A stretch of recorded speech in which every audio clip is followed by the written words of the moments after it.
میں کمرے میں داخل ہوا تو چونک گیا۔ سامنے ایک 15-16 سال کی لڑکی اوندے منہ فرش پر بے سود پڑی تھی۔ میں احتیاط سے آگے بڑھا، پنجوں کے بل لڑکی کے پاس بیٹھ کر اس کے اوپر سے چادر ہٹائی تو میری آنکھیں پھٹی کی پھٹی رہ گئی۔ لڑکی کے جسم پر ناکافی لباس تھا اور وہ لڑکی ہڈیوں کا ڈھانچہ بنی ہوئی تھی، اور پھر تیز بدبو میرے ناک میں گھسی۔ میں نے جلدی سے ناک پر رومال رکھا کیونکہ وہاں تو میرا نام عمر حیات ہے اور بطور ایس پی اپنی ذمہ داریاں نبھاتے ہوئے مجھے درس برس ہو چکے ہیں۔ میں پوری دیانتداری کے ساتھ اپنے فرائض انجام دے رہا تھا۔ کئی برس تک اس محکمے میں دن رات محنت کرنے کے بعد آخرکار ترقی پاتے پاتے ایس پی کے عہدے تک پہنچا۔ وہ بھی ایک ایسا ہی دن تھا جب میں صبح سویرے اپنی ڈیوٹی پر پہنچ چکا تھا۔ معمول کے مطابق اپنی نشست سنبھالنے کے بعد میں اپنے کام میں مصروف ہو گیا۔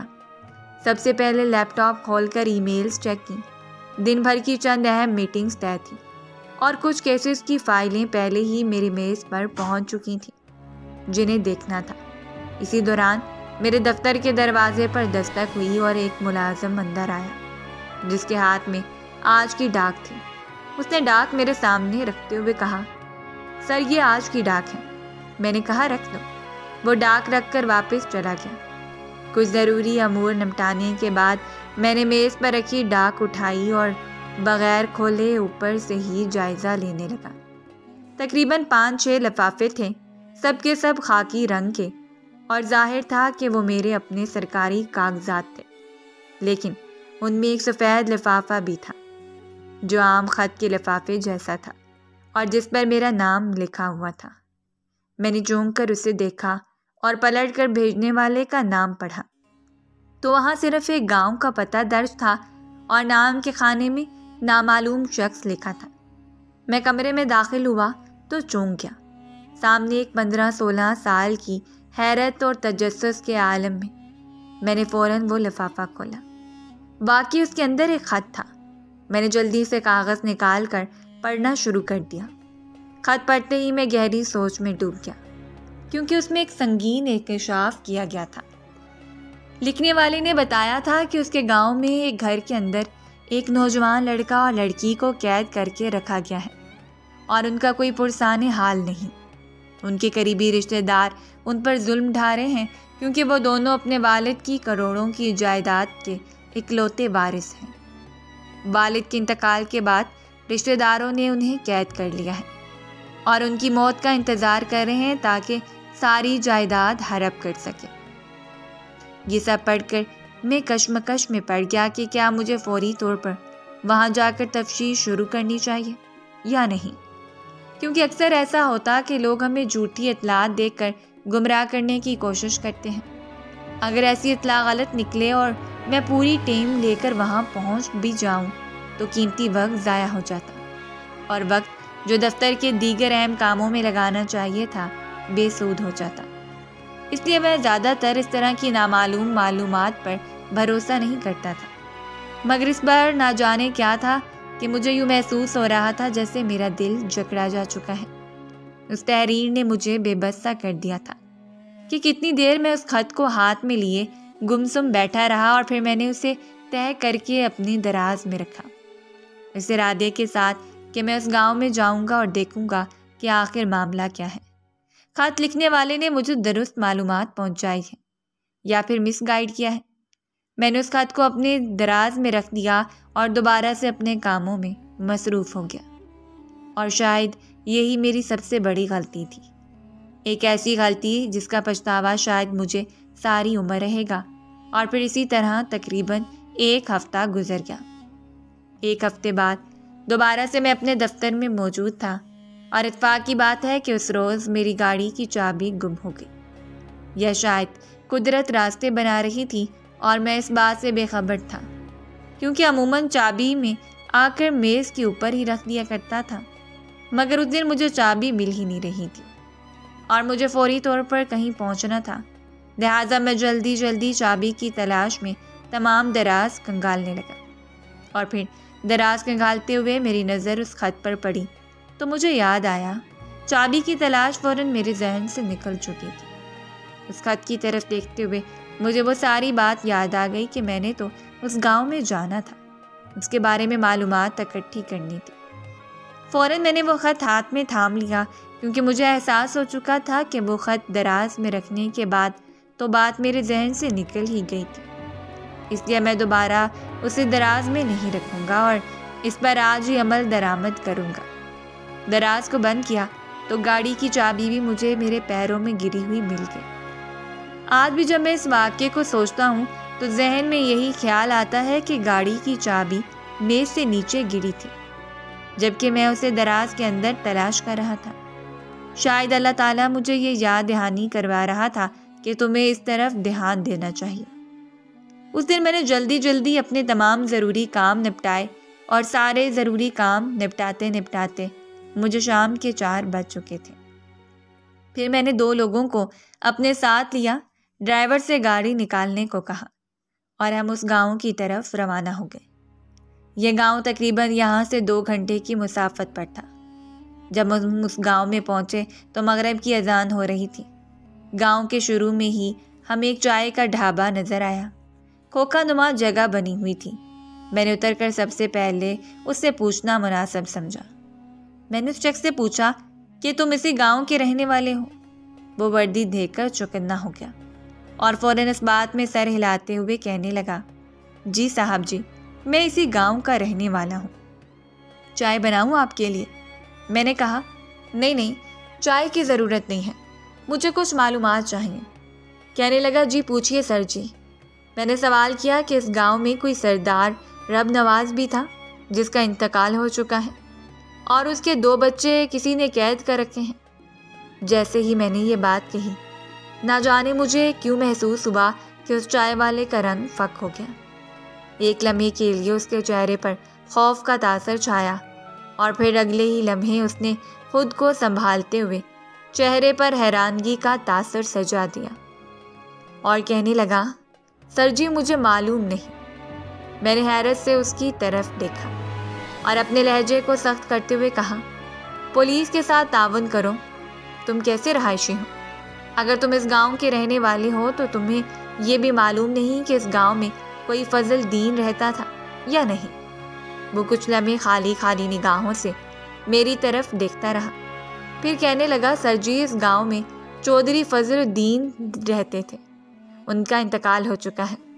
باقی ان کے بچے ہیں یا نہیں، یا کسی نے قید کر رکھے ہیں، مجھے اس بارے میں کچھ نہیں معلوم۔ آپ ایسا کریں، گاؤں چلے جائیں، اندر جائیں گے تو کچھ نہ کچھ معلومات مل ہی جائے گی۔ مجھے واضح طور پر محسوس ہوا کہ یا تو وہ شخص ڈرا ہوا ہے، لیکن وہ ضرور کچھ جانتا ہے مگر بتانے سے خوف زدہ ہے۔ لہٰذا میں نے بھی خاموشی اختیار کی، گاڑی میں بیٹھا اور گاڑی گاؤں کے اندر داخل کر دی۔ اور پھر ایک عجیب سی بات ہوئی۔ گاؤں میں داخل ہونے کے بعد میں جس شخص کو روک کر یہ بات پوچھتا، نہ جانے وہ کیوں وہ گھبرا رہا تھا اور بتانے سے انکار کر رہا تھا۔ عجیب لوگ تھے کہ اس گاؤں میں رہتے ہوئے بھی وہ اتنی معلومات بھی نہیں رکھتے تھے۔ تقریباً 15 سے 20 منٹ تک میں گاؤں کی گلیوں میں چکر لگاتا رہا، لوگوں کو روک کر اس بارے میں کچھ پوچھتا رہا، مگر کسی نے مجھے کچھ نہیں بتایا۔ لیکن اتنی دیر میں اندھیرا ہو چکا تھا۔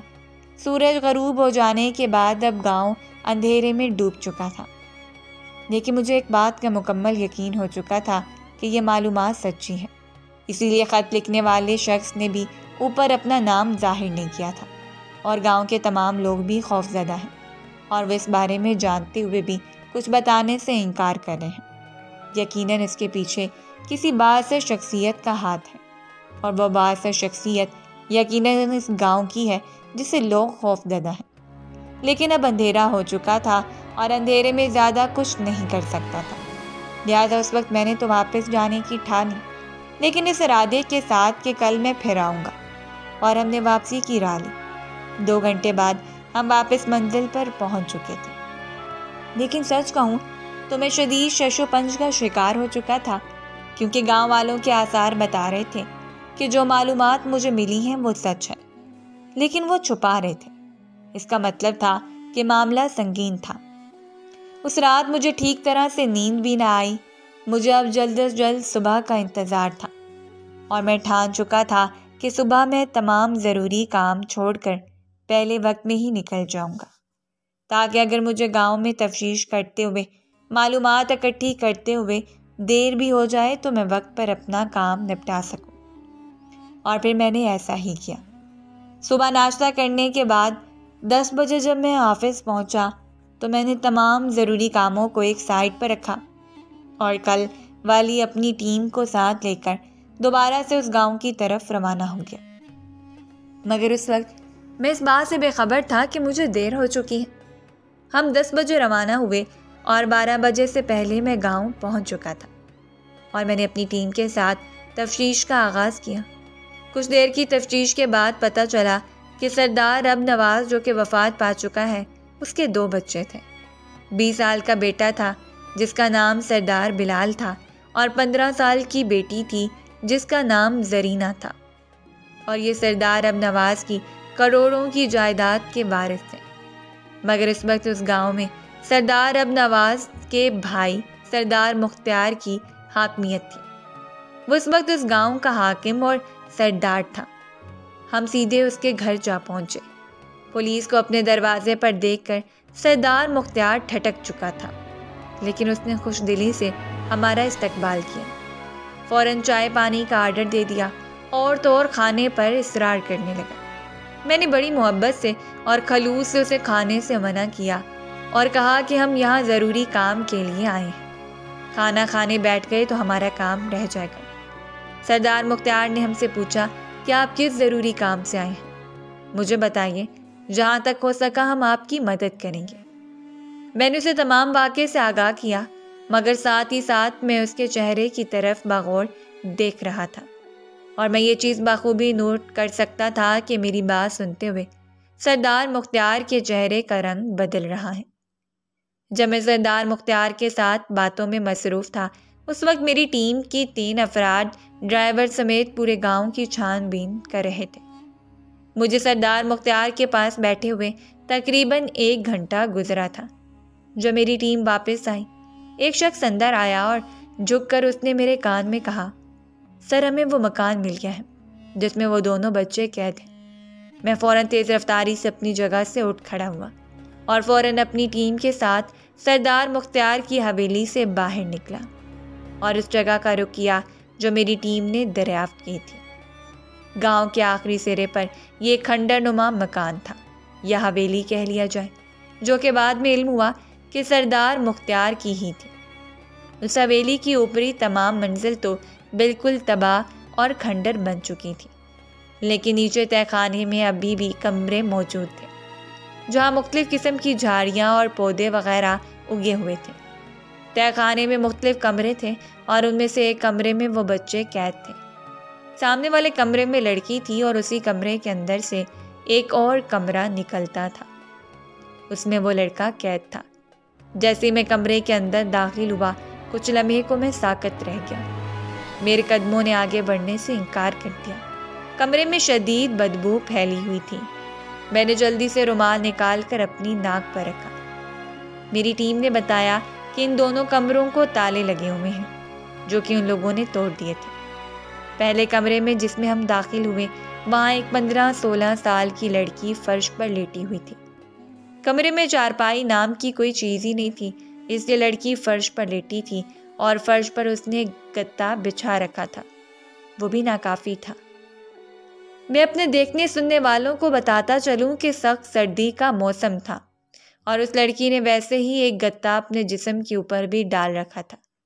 میں پنجوں کے بل اس لڑکی کے پاس جا کر بیٹھ گیا۔ وہ لڑکی کیا تھی؟ ہڈیوں کا ڈھانچہ تھی۔ میں نے اس کے اوپر سے گدا ہٹایا اور بازو سے پکڑ کر اسے سیدھا کیا تو یہ دیکھ کر میری جان جیسے حلق میں آ گئی تھی، کیونکہ وہ لڑکی زندہ نہیں تھی، وہ مر چکی تھی۔ میں نے گہری سانس خارج کی۔ مجھے بہت افسوس ہو رہا تھا یہ سوچ کر کہ میں نے دیر کر دی۔ کاش میں جلدی آ جاتا، شاید یہ مجھے زندہ مل جاتی۔ پھر میری ٹیم نے مجھے بتایا کہ سر دوسرے کمرے میں جو لڑکا ہے وہ زندہ ہے۔ میں جلدی سے اگلے کمرے کی طرف بڑھا، وہاں ایک لڑکا تھا، اس کی حالت بھی لڑکی کی طرح ہی تھی۔ کمرے میں سوکھی روٹیوں کے ٹکڑے پڑے تھے اور جا بجا انسانی فضلہ پڑا تھا۔ وہ کمرہ بھی بدبو سے بھرا ہوا تھا اور وہاں وہ لڑکا قید تھا۔ میری ٹیم نے اس لڑکے کو سہارا دیا اور ہم اسے کمرے سے باہر لائی۔ باہر کی تیز روشنی اس لڑکے سے برداشت نہیں ہو رہی تھی۔ اس نے جلدی سے سر جھکا لیا۔ کمرے سے باہر لانے کے بعد جب میں نے اس لڑکے کی حالت دیکھی تو میری آنکھوں میں آنسو آ گئے۔ کوئی شخص اس دولت کے لیے جسے ہم اس دنیا میں چھوڑ کر جانے والے ہیں اتنا سنگ دل کیسے ہو سکتا ہے؟ اس لڑکی کی ناخن اس حد تک بڑے ہوئے تھے کہ وہ مڑ چکے تھے۔ سر کے بال کندھوں سے نیچے لٹک رہے تھے۔ کپڑے پھٹے ہوئے میلے کچیلے تھے۔ ہڈیوں کا ڈھانچہ بنا ہوا تھا اور اس کے پاس سے شدید بدبو آ رہی تھی۔ جسم پر جا بجا زخم بنے ہوئے تھے، شاید فرش پر لیٹنے کی وجہ سے، اور تو اور ان زخموں میں کیڑے بھی چل رہے تھے۔ یہ سب دیکھ کر میں نے اپنے کانوں کو ہاتھ لگایا اور فوراً اس لڑکے کو ہاسپٹل لے جانے کے لیے کہا۔ میری ٹیم نے ایمبولینس کو کال کر دی تھی۔ لڑکی کو اور لڑکے کو دونوں کو اسپتال شفٹ کیا گیا۔ لڑکی کا پوسٹ مارٹم ہوا اور لڑکے کو علاج کے لیے اسپتال میں داخل کر دیا گیا۔ لڑکے کی اتنی بری حالت تھی کہ ہمیں یقین تھا کہ وہ بھی مر جائے گا، اور شاید ہم اس کیس کے بارے میں کبھی کچھ جان ہی نہیں پائیں گے، کیونکہ وہ دونوں لوگ جن پر یہ ظلم ڈھایا جا رہا تھا، ان دونوں میں سے وہ لڑکی تو زندگی کی بازی ہار چکی تھی اور لڑکا موت کے دہانے پر کھڑا تھا۔ خیر، کچھ دن کی ضروری کاغذی کارروائی کے بعد لڑکی کا پوسٹ مارٹم جب ہو چکا تو ہم نے اس کی تدفین کا انتظام کر دیا۔ تقریباً 2 ہفتے بعد لگاتار لڑکے کے علاج کے بعد اس کی حالت کچھ اس قابل ہو چکی تھی کہ وہ ہمیں بیان دے سکتا تھا۔ اس دن جب میں اسپتال اس سے ملنے کے لیے گیا تو وہ پہچانا ہی نہیں جا رہا تھا۔ اسپتال کے عملے نے اس کی بہت اچھی نگہداشت کی تھی۔ ناخن کٹے ہوئے تھے، نہایا دھویا صاف ستھرا وہ لڑکا بہت خوبصورت لگ رہا تھا، لیکن افسوس کہ وہ سوکھ کر کانٹا بن چکا تھا۔ اور پھر اس لڑکے کے یعنی سردار بلال نے ہمیں مختصر طور پر بتایا کہ اس کے والد سردار اب نواز کی کروڑوں روپے کی زمین تھی، اور اتنی زمین اس کے چچا کی بھی تھی، لیکن اس کے چچا کے 3 بیٹے تھے۔ چچا نے اپنی تمام زمین جائیداد بیچ کر اپنے بیٹوں کو بیرون ملک روانہ کر دیا۔ وہاں جا کر بیٹوں نے گھوڑی عورتوں سے شادی کر لی اور اپنے ماں باپ کو تقریباً بھلا دیا۔ سردار بلال نے مزید بتایا کہ جب اس کے والدین کا ایک روڈ ایکسیڈنٹ میں انتقال ہو گیا تب چچا کے من میں لالچ ابھر آیا۔ اسے یہ خیال آیا کہ اب وہ سرداری کر سکتا ہے، کیونکہ ساری عمر تو اس خاندان نے سرداری کی تھی، لیکن اب اپنی تمام زمین جائیداد بیچ دینے کے بعد وہ پچھتا رہا تھا۔ لیکن جیسے ہی اس کے بھائی اور بھابھی کا انتقال ہوا تو اس کے چچا نے سوچا کہ اب دوبارہ سے گاؤں کا سردار بننے کا یہ سنہری موقع ہے۔ ان دونوں بچوں کو قید کیا جائے، یہ مر جائیں گے تو ان کی موت کے بعد یہ ساری زمین جائیداد اپنے آپ چچا کے قبضے میں چلی جائے گی، اور یوں چچا ایک بار پھر سے اس گاؤں کا حاکم بن جائے گا۔ بس یہی سوچ کر چچا ایک دن دھوکے سے ان دونوں بہن بھائی کو اس حویلی میں لایا اور پھر انہیں تہہ خانے میں قید کر دیا گیا۔